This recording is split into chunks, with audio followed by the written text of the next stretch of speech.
watch out, Wall. Yeah. Bow and arrow.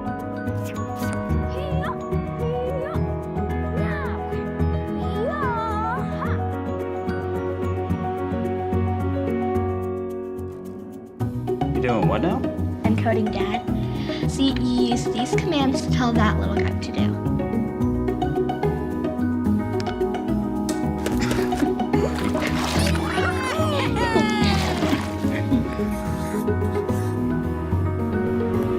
Look, a new friend.